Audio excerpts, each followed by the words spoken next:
আমাদেরকে তাওহীদের একাত্মবাদের সে দাওয়াত আমাদেরকে পৌঁছে দিতে হবে। ঠিক আছে ভাই? তো এলো গিয়া আমাদের কি দাওয়াত। আর মুসলমানদের দায়িত্ব ছিল কি, যে মহান সত্যের উপর মুসলমানরা আমরা ঈমান এনেছি তার সাক্ষী রূপে সারা দুনিয়ার সামনে আমাদেরকে দাঁড়াতে হবে। আমরা যে ঈমানদার, আমরা যে মুসলমান, এটা সবাইকে জানাইতে হবে। এই জন্য কি বলে, আশহাদু আল্লা ইলাহা ইল্লাল্লাহ ওয়া আশহাদু আন্না মুহাম্মাদান রাসূলুল্লাহ। সাক্ষ্য দিতেছে, আবার সাক্ষ্য দিতেছে। ঠিক আছে? তো এরকম এই শাহাদাত, কালিমায়ে শাহাদাতের মাধ্যমে আমাদের ঈমানকে মজবুত করতে হবে, এবং আমি যে মুসলমান, আমি যে আত্মসমর্পণ করছি আল্লাহর কাছে, এটা কি সাক্ষী রূপে মানুষকে তৈরি করতে হবে। না তো আপনার পক্ষে সাক্ষী দিবে কি? আপনি দাওয়াতি কাজ না করে, আপনি রাস্তাতে না যান, তাহলে ওই রাস্তা কিভাবে সাক্ষী দিবে? গাছপালা কিভাবে সাক্ষী দিবে? আপনি তো ফজরের পরে একদিনও করেন নাই। ফজর নামাজ যে রাস্তাতে যায়, যে আসর নামাজ যে রাস্তাতে যায়, হ্যাঁ, তো এই রাস্তা সাক্ষী দিবে না আমাকে? মানুষ সাক্ষী দিবে না? হ্যাঁ, এই জন্য ভালো কাজের এই সাক্ষ্য আমাদেরকে তৈরি করতে হবে। এবার বলছে যে সাক্ষ্য কি? সাক্ষ্য কি বলছে, যে নিজে যা জানে তা অন্যের কাছে বলা, যথাযথভাবে প্রকাশ করার নামই হচ্ছে সাক্ষ্য। আস্তে আস্তে এই সাক্ষ্য, সত্য সাক্ষ্য দিকে যাচ্ছে আমরা। প্রথম বললাম কি নিয়ে? দাওয়াত। আর আমাদের দায়িত্ব কি? দাওয়াত হচ্ছে আমরা সবাইকে দাওয়াত দিব। আমাদের দায়িত্ব হচ্ছে গিয়া আমরা যে ঈমান আমল আমরা যে করতেছি, আমরা যে জানতেছি, এটা আমরা কি করব? সাক্ষ্য রূপে অন্যদিকে আমরা দাওয়াত দিব, প্রচার করবো। আমরা সত্যের সাক্ষ্য হিসেবে আমরা কি করবো? প্রচার করবো। তো এখন বলতেছে যে সাক্ষ্য কি? যে আমি যা জানবো, আমি যা জানি, হ্যাঁ, কোন একটা বিষয় সম্বন্ধে যথাযথভাবে সেভাবে কি করা? বয়ান দেওয়া। যে আমি এই বিষয়ে সাক্ষী হিসেবে নেয় না, হ্যাঁ, যে সব বিষয় আপনি বলেন, আপনি এই যে জানাটা হয়েছে মনোভাব আর মুহূর্তের মধ্যে আপনি কি জানেন বলেন, যেটা জানেন সেটাই বলেন, একবারে সত্য কথা বলেন। হ্যাঁ, একটা বিষয় সম্বন্ধে এটা হলো কি? জাস্ট সাক্ষ্য। তো সত্যের সাক্ষ্য পার্থক্য আছে না? এটা একটা সাক্ষ্য।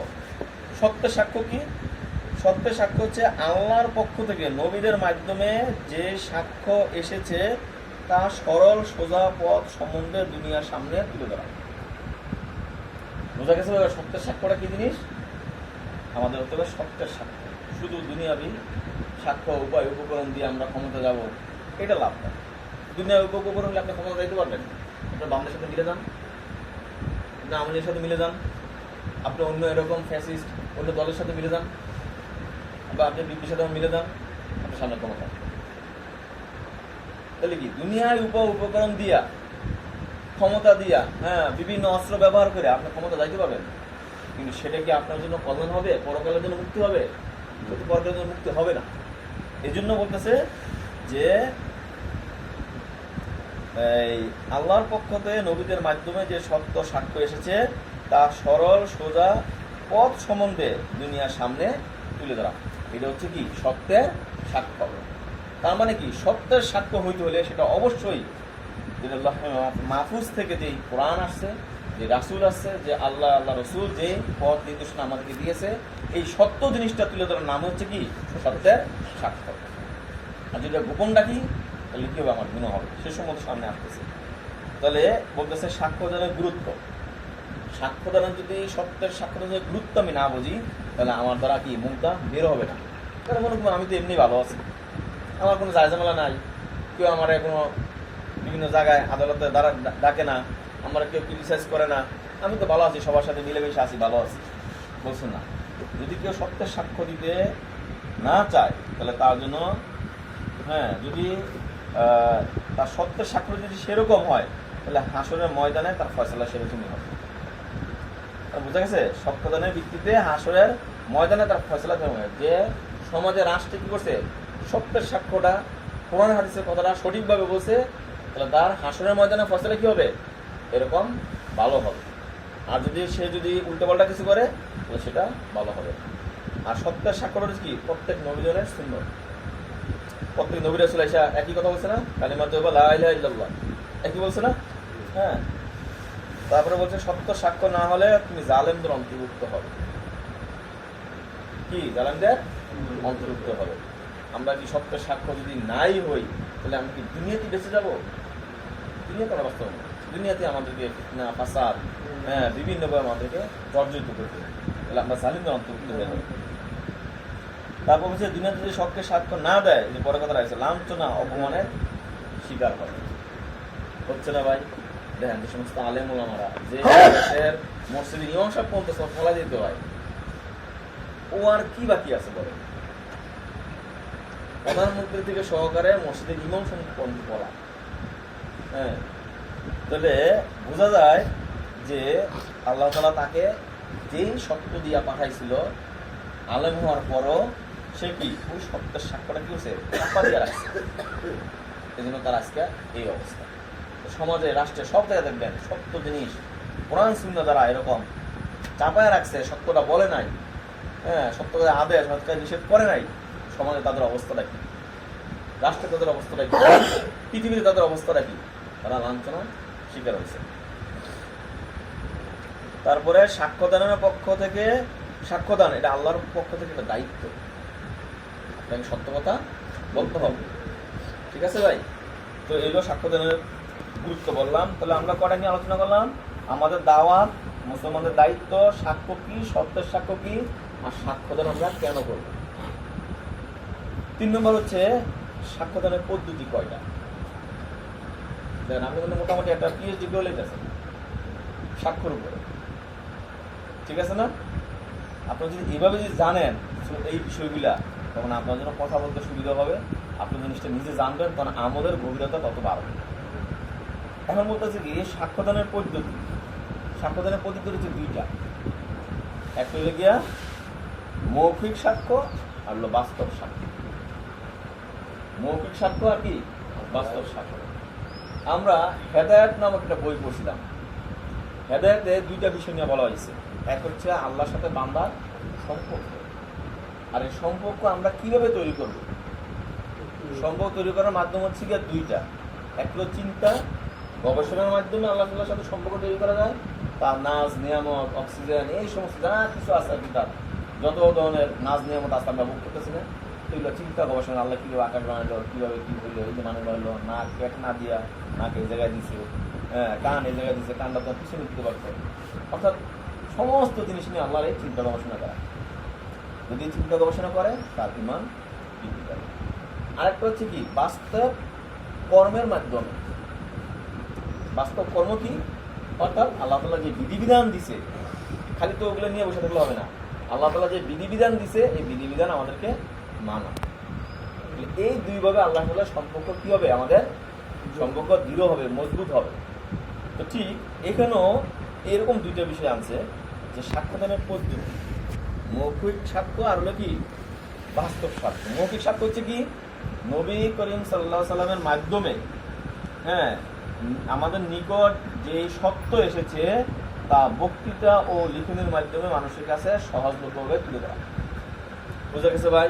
এগুলো কি মৌখিক সাক্ষ্য, অর্থাৎ আমি কালিমা পড়ছি লা ইলাহা ইল্লাল্লাহ মুহাম্মাদুর রাসূলুল্লাহ, আশহাদু আল্লা ইলাহা ইল্লাল্লাহ আশহাদু আন্না মুহাম্মাদুর রাসূল। আমি যে এই যে কালিমা পড়ছি, আল্লাহ তাআলা এই যে ইয়াকে, আল্লাহ তাআলার কোরআনকে কার মাধ্যমে আসছে আমাদের কাছে?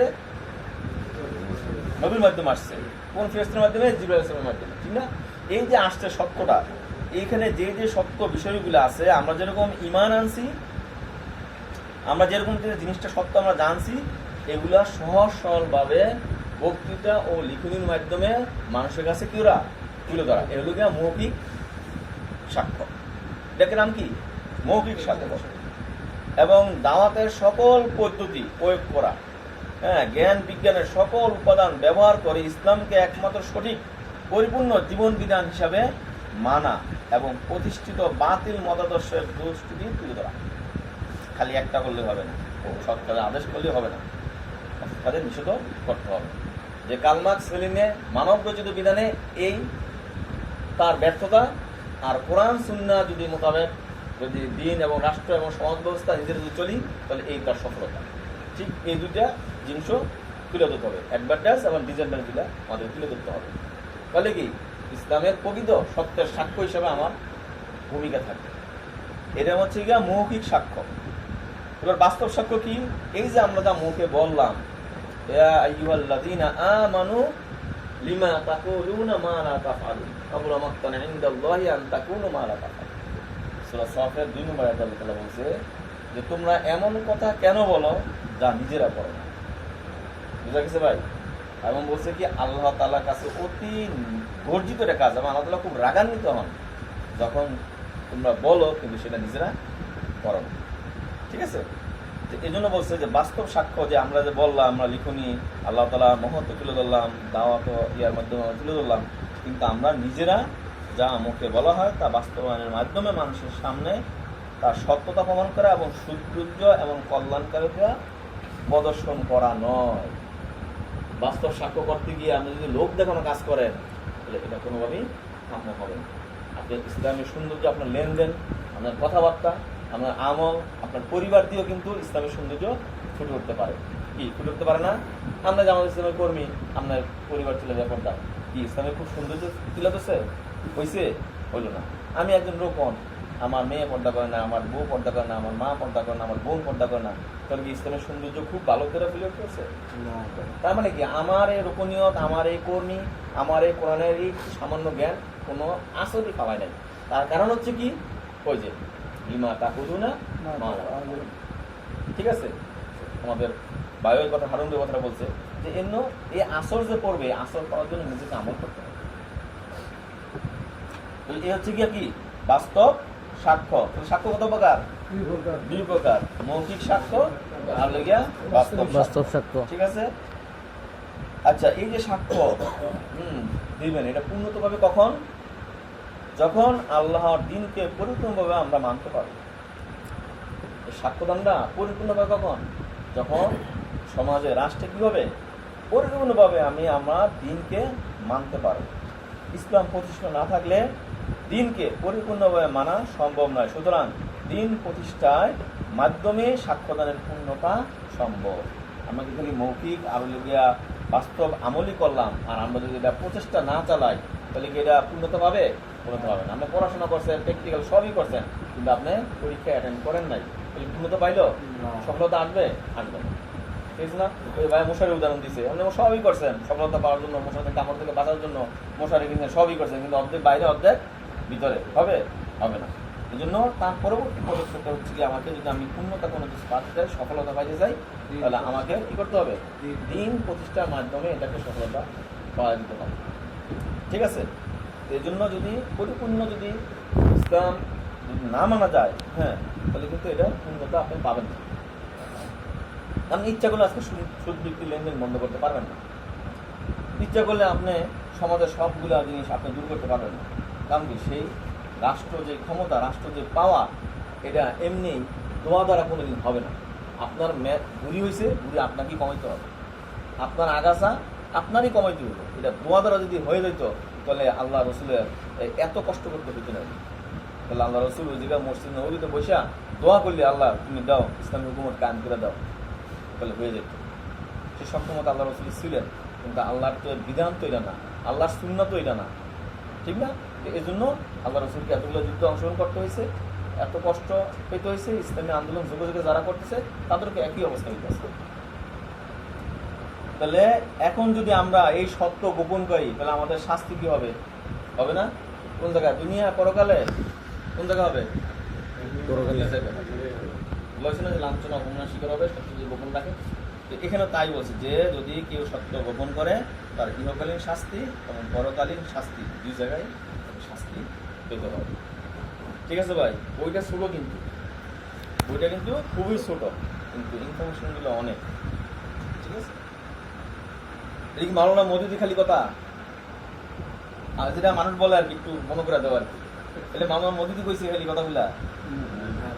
ঠিক না? আল্লাহ রসুলের জীবন থেকে জিনিসগুলা নিয়ে উনি শুরু করে একটা নোট করছে, আমাদের সুবিধা করছে, আর কিছু না। আপনার অন্য বই থেকে নলেজ দিলে জামাত ইসলাম এত সংকীর্ণ মনে না যে মাওলানা মওদুদি বই পড়ে আপনাকে সব কিছু করতে হবে। সর্বপ্রথম যে 2টা বইয়ের কথা বলে সেটা কি? কোরআন ও সুন্নাহ। সর্বপ্রথম আগে এইটাই বলে যে আপনি কোরআন হাদিস পড়বেন। এটা পড়ার মাধ্যমে সহায়ক শক্তি হিসেবে যদি জামাত ইসলামের কিছু বাইরে কড়া লেখা বই লেখছে পড়েন, ভালো, আলহামদুলিল্লাহ। হ্যাঁ, মাওলানা আব্দুর রহিম সম্বন্ধে কিন্তু একজনে বলতেছিল টকশোতে যে মাওলানা আব্দুর রহিমকে চাইছিল বাংলা জামাত ইসলামের নাম্বার না পাবে। হ্যাঁ, তো এই ব্যাপারে আপনাদের কথাবার্তা কি? তো ইয়া যা মুক্তি দিয়েছে আমার নামটা মনে নাই, তো বলছে মাওলানা আব্দুর রহিম শাহ দিনের যে উপকার করছে, যে ধরনের বই উনি অনুবাদ করছে, ডক্টর ইসমাল কারজাবি সহকারে অন্যান্য লেখক এবং উনি অনেক লেখা প্রকাশ করছে। উনি মনে হয় জামাতের তৎকালীন ইয়ে ছিল, ঢাকা জেলার আমি ছিলাম, ঢাকা জেলার কিন্তু মাঝখানে শুধু একটা মতের ঢুকেছে, তা বলে কি আমরা তাকে কোনো বক্তৃতা শুনছেন করতে কেউ শুনছেন? এই পর্যন্ত শুনছেন কেউ যে উনি কেন আমি বাংলা জামাত ইসলামের নাম চেঞ্জ করতে চাইছে? বুঝছেন, আমরা আমরা যেহেতু পূর্ব পাকিস্তান থেকে আসে, আমরা পশ্চিম পাকিস্তান থেকে আসে পূর্ব পাকিস্তানে আসছি, তাহলে নামটা একটু অন্যভাবে আমরা রাখি। হ্যাঁ, তখন ছিল কি বাংলাদেশ, বাংলাদেশ তখন ছিল না, জামাত ইসলাম, জামাত ইসলাম ছিল। হ্যাঁ, আইডিয়াল পার্টি করছে, ঠিক আছে। বাংলা ডেভেলপমেন্ট পার্টি যেমন একটা আমাদের প্ল্যান বি ছিল না, এরকম আর কি ব্যাপারটা। তো তখন সবাই অথবা মত দিছে যে না, আমরা এত কষ্ট করে এটার মধ্যে প্রতিষ্ঠিত আছি, হ্যাঁ, এটার মধ্যে থাকি আমরা, নামটা চেঞ্জ না করি। আমার এই ব্যাপারটা আমার একটু নলেজ কম আছে, কারণ আমি জাস্ট এটুকু শুনছি, এটা বললো যে